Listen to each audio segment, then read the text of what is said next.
میں کیوں نہیں پڑھ سکتا؟ آج کل تو کتابیں بہت سستی مل جاتی ہیں، مگر پہلے زمانے میں یہ بات نہ تھی۔ فقط بڑے بڑے گھرانوں میں کتابیں ہوا کرتی تھیں، کیونکہ ہاتھ سے لکھے جانے کے باعث قیمتیں بہت زیادہ ہوتی تھیں۔ ایک بادشاہ کے پاس چند کتابیں پڑی تھیں، جن میں لکھائی کے علاوہ جگہ جگہ خوبصورتی کے لیے تصویریں بھی بنی ہوئی تھیں۔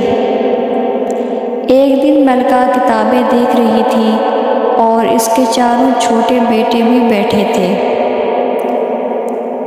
انہوں نے کہا، امی جان، یہ کتابیں ہمیں بھی دکھائیں۔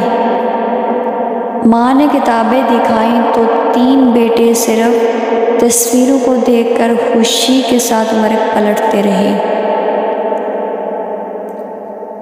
مگر سب سے چھوٹے لڑکے نے کہا، ان میں لکھا کیا ہے؟ ملکہ نے کہا، بیٹا، اس میں ہمارے ملک کی جنگی کہانیاں لکھی ہیں۔ چھوٹے بچے نے کہا، میں انہیں کیوں نہیں پڑھ سکتا؟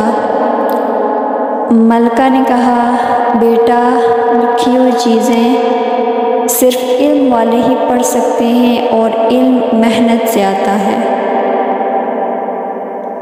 لڑکے نے جواب دیا، تو میں ضرور پڑھوں گا۔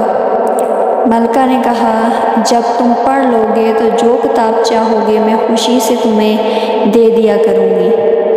شہزادے نے محنت کرنی شروع کی تو تھوڑی ہی مدت میں کتابیں پڑھنے اور خط لکھنے لگا، جس پر ماں نے بھی اپنا سارا کتب خانہ اسی چھوٹے لڑکے کو دے دیا۔